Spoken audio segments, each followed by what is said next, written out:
However, Su-emo arrived just in time and halted the tiger with his spiritual energy, remarking, "It appears there are an abundance of blood amber flowers here."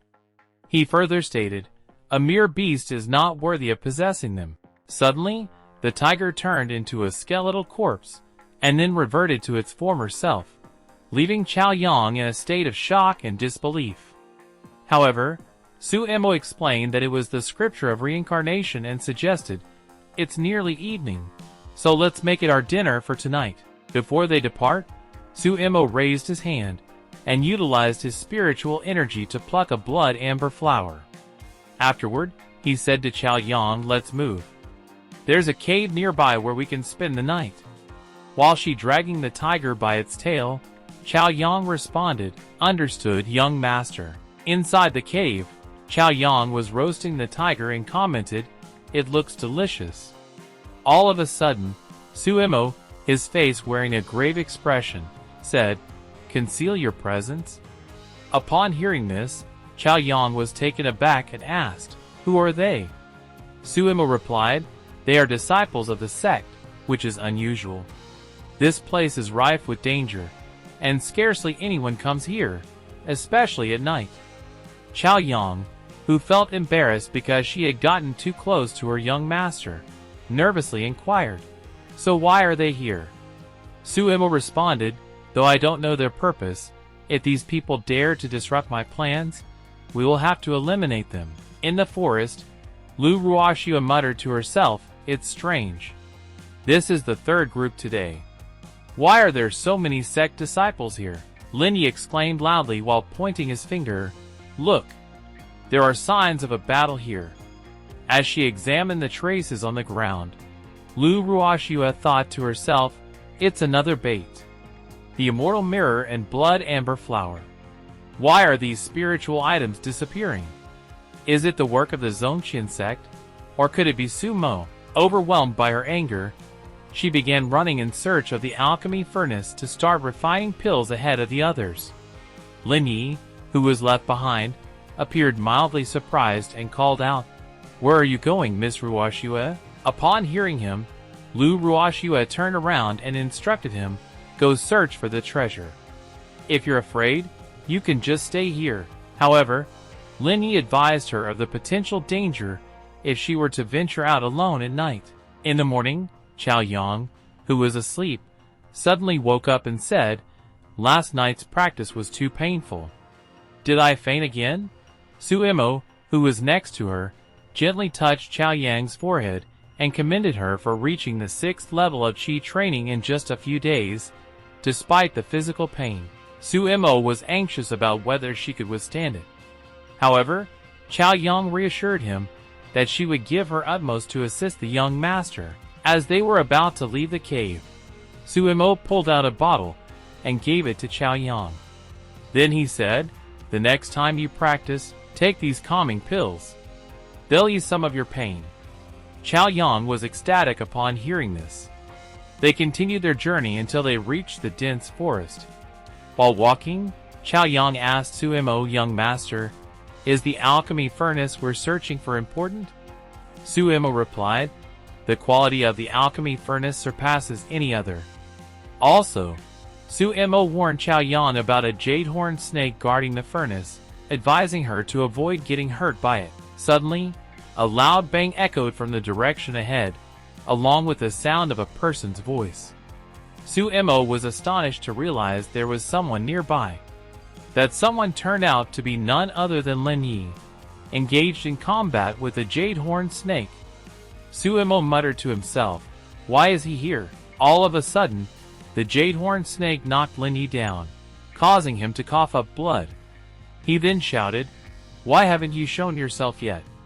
With the jade-horned snake now angered, he had no other option but to try and defeat it. Afterward, he leaped towards the serpent with the intention of cutting off its head with his blade. Su-emo, who was observing from behind, let out a loud scream. "What a fool!" With a resolute look in his eyes, Lin Yi stated with absolute certainty that he would kill it. Nevertheless, all his efforts were in vain when he couldn't pierce the jade-horned snake's skin.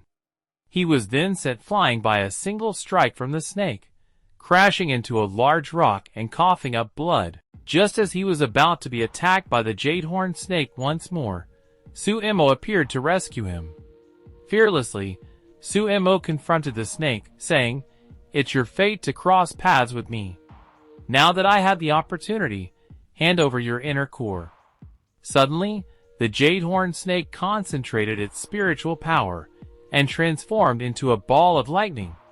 Witnessing this, Lin Yi was deeply shocked and terrified, unable to believe that a spirit snake could unleash such formidable spiritual power. In an instant, the attack of the jade-horned snake reached out to cover a tremendous distance. Afterward, the jade-horned snake began scanning its surroundings to check if Suemo had survived its attack.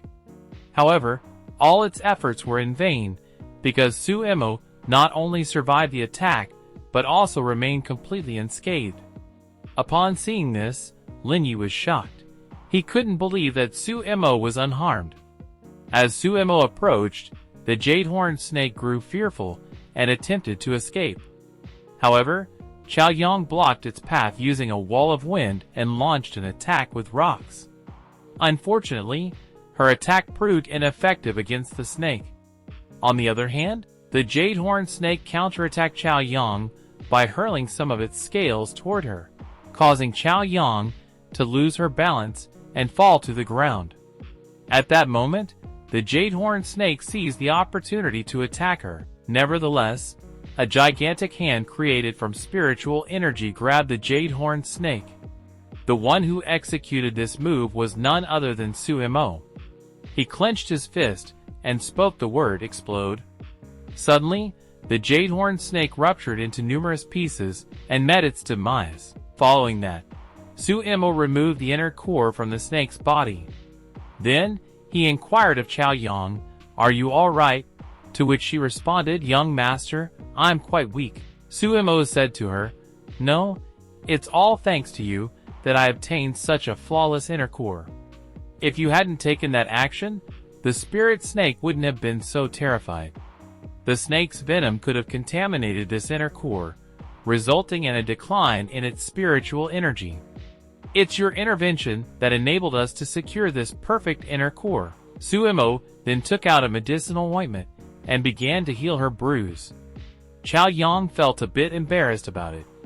After he had finished, Suemo instructed her to prepare for their departure.